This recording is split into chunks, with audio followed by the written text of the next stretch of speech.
আসসালামু আলাইকুম সবাইকে। আপনারা দেখতে পাচ্ছেন ভূমি মন্ত্রণালয় থেকে নতুন একটি নিয়োগ বিজ্ঞপ্তি প্রকাশিত হয়েছে। এখানে প্রথম পদ হিসেবে রয়েছে গাড়ি চালক। এখানে একজন নিয়োগ করা হবে। বেতন নির্ধারণ করা হয়েছে ৯,৩০০ থেকে ২২,৪৯০ টাকা বেতনে। এখানে আবেদন করতে আপনাদের কোনো শিক্ষিত বোর্ড হতে জুনিয়র স্কুল সার্টিফিকেট বা সমান পরীক্ষা উত্তীর্ণ, যার মানে অষ্টম বা জেএসসি পাশে আপনারা এখানে আবেদন করতে পারবেন এবং আপনাদের হালকা গাড়ি চালানোর বৈধ ড্রাইভিং লাইসেন্স থাকতে হবে। অভিজ্ঞতা সম্পন্ন চালকগণরা এখানে আপনারা অগ্রাধিকার পাবেন। এখানে কোনো প্রকার অনলাইন আবেদন গ্রহণ করা হবে না।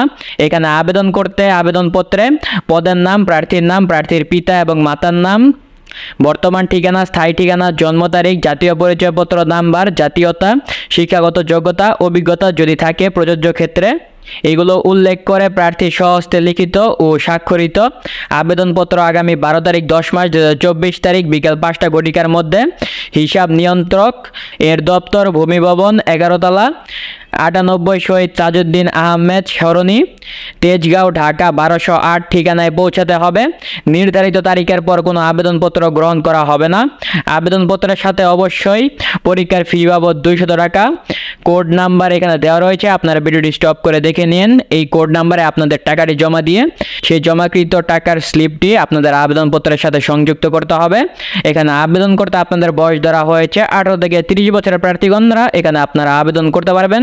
তবে যদি আপনারা বীর মুক্তিযোদ্ধার পুত্র বা কন্যা হয়ে থাকেন বা শারীরিক প্রতিবন্ধী হয়ে থাকেন তবে সর্বোচ্চ 32 বছর পর্যন্ত আপনারা এখানে আবেদন করতে পারবেন।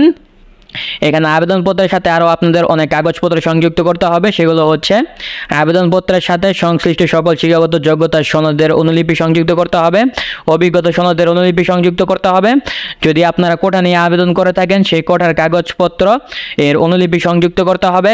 জাতীয় পরিচয়পত্র এবং ড্রাইভিং লাইসেন্সের অনুলিপি আপনাদের সংযুক্ত করতে হবে।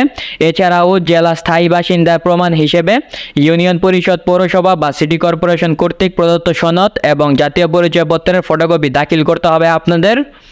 তো এই ছিল আমার উপস্থাপনা। আপনারা যারা আবেদন করতে চান তারা এই সকল নিয়ম মেনে সঠিকভাবে আপনাদেরকে এই আবেদনটি করতে হবে। তো আসসালামু আলাইকুম, ভালো থাকবেন।